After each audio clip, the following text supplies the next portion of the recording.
Ikaw, tanungin kita, paano mo masasabing deserving manalo si Piang? Paano niyo siya naging deserving? Tingin mo mananalo yung... Tingnan mo nagwawala siya, guys. Walay! Sabihin mo, paano siya nagbigay ng inspirasyon sa mga kabataan yung paglalandi? Kaya ikaw, grabe siya, guys. sabi mo, idol mo siya. Yung mga idol nyo. Nakik nyo na lang ngayon, dati idol mo yun. Idol natin lahat. Oy, ikaw lang may idol, bakla. Oo nga. Ano ba't lahat? Inaaway niyo si Piang. Bakit? Nakabigay ba ng ano sa'yo? Impact sa buhay mo yan? Wala namang magandang kwento yung naging bakit niya sa bahay ni Kuya. Binigyan ka ba ng kahit konti sa panalo niya? Para i-idol mo, ilagay mo siya sa cover photo mo? Buti pa yung nanay mo, lagay mo. Diba? Mag-right pa kami. May matuwa pa ako na inilagay niya sa cover photo ng nanay niya kaysa yung JM Piang na yan. At saka hindi naman galit na galit sila, guys. Hindi naman niya talaga deserve. Alam mo, kung ibabase lang nila sa ano yan, sa may challenges nila sa loob ng bahay ni JM Piang. Nanalo yan. Nanalo lang naman yan. Bobo lang din ang ABS-CBN. Pinasok nila yan sa top 4 kasi alam nila ang pagkakapirahan nila. At saka yung mga bumoto, mga bobo kayo. Anong inspirasyon at impact na positive na nabigay sa buhay nyo? Paglalandi, nakikita nyo? I-recollect nyo from the beginning hanggang sa katapusan. Anong magandang nagawa niya? Naghirap ba sa buhay niya? Tama. Mismo sa loob ng bahay? Wala nga siyang ginawa? Tama. Yan ang magiging impluwensya sa mga kabataan ngayon. May video nga, Oy, nako, my God. Ano pa sasabihin mo sa kanya na ina-idol mo? Idol mo pa siya? Idol pa niya? Oo, tapos, paano mo siya naging idol? Sige nga.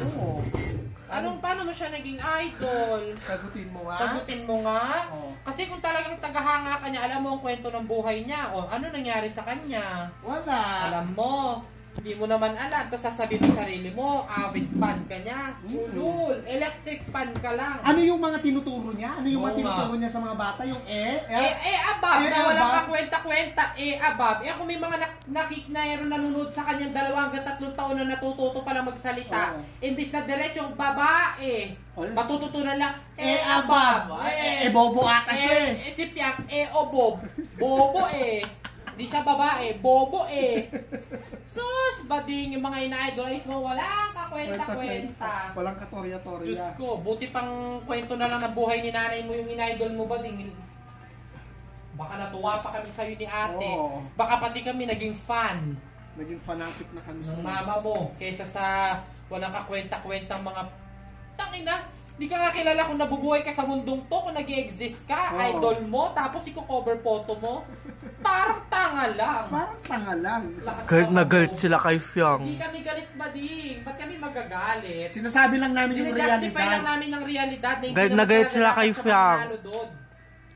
Bakit ganun yung basihan? Bakit ganun yung standard ng pagkakapipili ng reality show? Ba't di nyo sisihin yung ABS-CBN? Reality show tapos may voting. Buti sana kung pinasok niya, nilabanan niya, voting show. Maintindihan ko. Ba't nyo kasi di sisihin yung ABS-CBN? Ay, nanalo siya kasi grabe ang boto sa kanya. Reality show dapat kung ano talaga nangyayari sa totoong buhay, mga ganap, yung tamang pakisama. Ba't nyo di sisihin yung ABS-CBN? Nanalo dahil sa boto.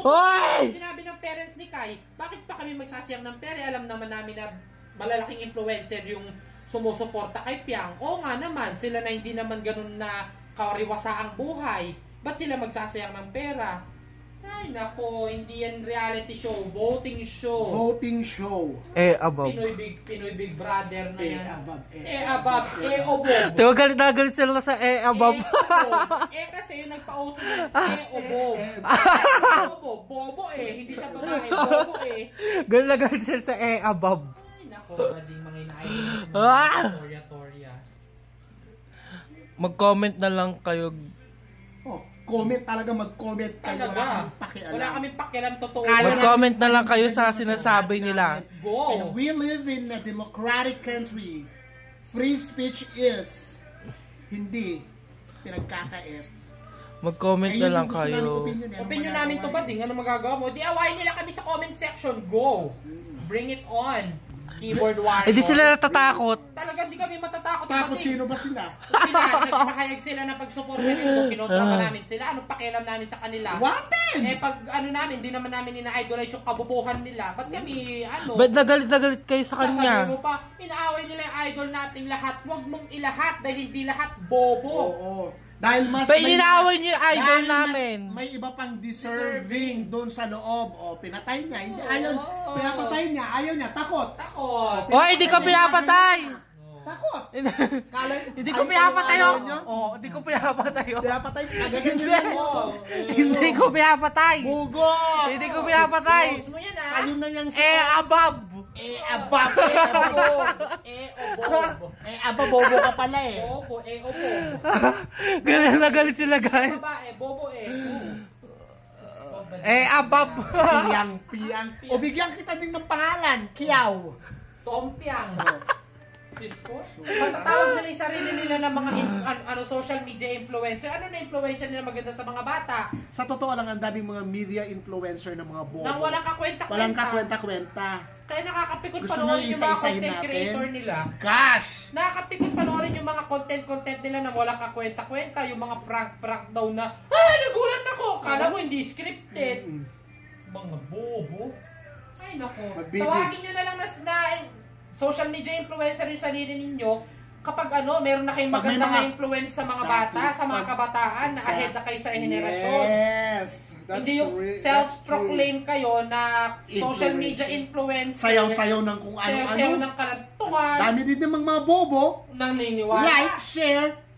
And subscribe kayo napatigas ang mga utin, napawet ang mga bilat, Napawit ang mga pochi. mga pochi nila.